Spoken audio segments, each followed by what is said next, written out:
भारत एक ऐसा राष्ट्र जिसकी आत्मा त्याग और तपस्या में बसती है। लेकिन हर युग में कुछ जीवन ऐसे होते हैं जो इन मूल्यों को जीकर दिखाते हैं। 17 सितंबर 1950 गुजरात के वडनगर में एक साधारण मेहनतकश परिवार में एक बालक का जन्म हुआ। एक ऐसा घर जहां रोशनी भी केरोसिन के दिए से आती थी और हर दिन सीमित साधनों में गुजारा होता था। करीब 6 साल की उम्र में वही बालक वडनगर रेलवे स्टेशन पर अपने पिता के साथ चाय बेचने लगा। हाथ में उबलती केतली, सामने खड़ी ट्रेन, कुछ ही मिनटों में कई गिलास भरकर बेचने होते थे, क्योंकि इसी से घर का गुजारा चलता था। और इसी रोजमर्रा की भागदौड़ में वो सिर्फ चाय नहीं बेच रहा था, वो सीख रहा था जिम्मेदारी, मेहनत, संघर्ष।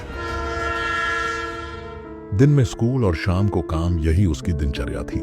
लेकिन इस सादगी के बीच उसके भीतर एक बेचैनी थी, कुछ बड़ा करने की।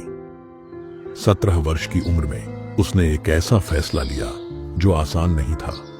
बिना यह जाने कि आगे क्या होगा, उसने घर छोड़ दिया। पीछे छूट गया परिवार, मां का स्नेह और एक तय जीवन। लेकिन उसने एक अलग रास्ता चुना, क्योंकि उसके भीतर एक सवाल था, मैं क्या कर सकता हूं? अगले कई साल वो हिमालय की ओर निकल पड़ा। ऋषिकेश, बद्रीनाथ, आश्रम, गुफाएं, कहीं ठहराव नहीं, सिर्फ तलाश। सुबह ब्रह्म मुहूर्त में उठना, ठंडे पानी से स्नान, ध्यान और साधुओं की सेवा, यही उसका जीवन बन गया था। इन्हीं वर्षों में स्वामी विवेकानंद के विचारों और रामकृष्ण मिशन के संतों का प्रभाव उस पर गहराई से पड़ा। बेलूर मठ, अल्मोड़ा और राजकोट जैसे स्थानों पर संतों से हुई मुलाकातों ने उसकी सोच को नई दिशा दी। एक समय ऐसा भी आया जब उसने संन्यास लेने की इच्छा जताई, लेकिन राजकोट में स्वामी आत्मस्थानंद जी ने उसे साफ कहा, तुम्हारा रास्ता समाज के बीच है, लोगों की सेवा में है, एकांत में नहीं।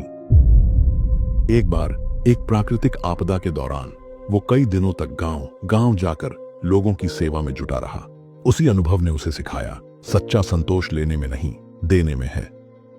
इन अनुभवों और संतों के मार्गदर्शन ने उसके भीतर यह स्पष्ट कर दिया कि जीवन का उद्देश्य खुद के लिए नहीं, बल्कि समाज के लिए जीना है। हिमालय की उस लंबी तलाश के बाद जब वो लौटा तो उसके सामने रास्ता साफ था, संन्यास नहीं, सेवा। अगले एपिसोड में सेवा से संगठन तक का सफर, एक स्वयंसेवक कैसे बना एक नेता।